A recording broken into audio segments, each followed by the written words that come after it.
En ce qui concerne l'organisation du travail à présent, comme lors des précédents confinements, un arrêté conjoint signé par le président du gouvernement et le haut-commissaire détaille les activités autorisées, les conditions de déplacement. Les magasins non essentiels sont fermés. Seules 25 activités sont autorisées par dérogation. Mime Sidélé, la présidente du MEDEF, est en direct avec nous par téléphone. Mime Sidélé, bonjour et merci d'être avec nous.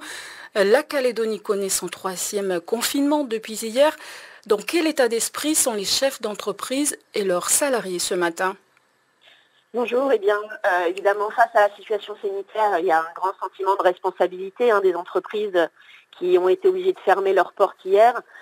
Pour autant, je ne vous cache pas qu'il y a aussi un sentiment de frustration face à cette situation qui, nous semble-t-il, aurait pu être mieux gérée, ou en tout cas évitée, si le taux vaccinal de la Nouvelle-Calédonie avait été supérieur.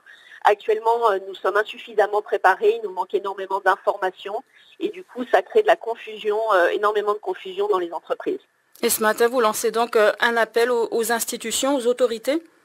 Écoutez, les choses se mettent en place progressivement. Aujourd'hui, l'objectif, c'est de faire l'union sacrée et d'être responsable. Donc nous attendons au jour le jour une évolution des annonces. Donc nous avons maintenant depuis hier la liste des secteurs concernés par les fermetures.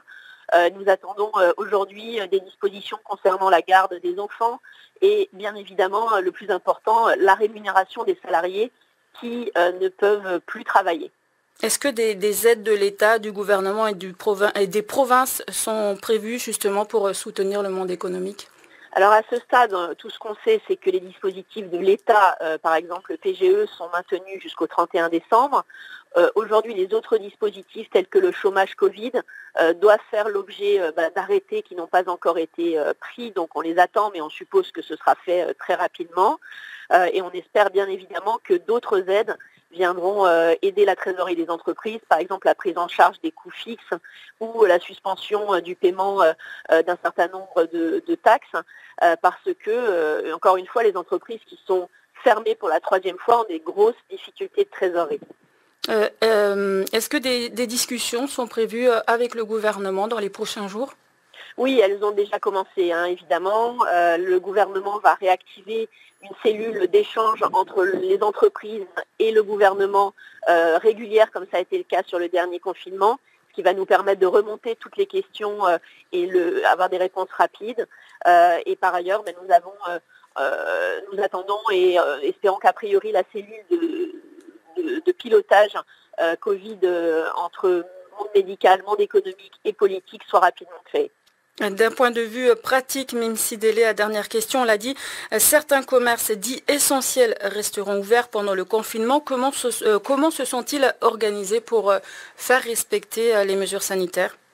Concrètement, ils ont des plans de continuité de l'activité qui impliquent que leurs personnels sont équipés avec des équipements spécifiques, mais également ils font appliquer la distanciation sociale dans les magasins en comptant notamment le nombre de clients qui entrent. Il y a quand même un point sur lequel je veux insister qui pose un gros souci dans les entreprises. Aujourd'hui, rien n'empêche un salarié non vacciné de venir travailler. C'est important de le répéter. Il n'y a pas de réglementation qui interdise à un salarié non vacciné de venir. Nous travaillons, sauf évidemment dans certains secteurs qui ont été clairement identifiés. Nous travaillons avec le gouvernement sur la clarification de cette problématique qui pose d'énormes soucis dans les entreprises. Les gens ne savent tout simplement pas qui peut venir travailler, ne pas venir travailler. Et justement, si les salariés ont des questions, ont besoin d'informations, quel numéro peuvent-ils contacter? Ils peuvent toujours contacter la direction du travail, qui est évidemment habilitée à leur répondre sur tout ce qui concerne le droit du travail. Mais encore une fois, nous, organisations patronales, allons communiquer très régulièrement auprès des entreprises pour clarifier la situation. Mais nous attendons du gouvernement des annonces extrêmement claires sur ces sujets dans les jours qui viennent. Mime Sidélé, présidente du MEDEF, merci d'être venue nous éclairer ce matin sur la situation des entreprises.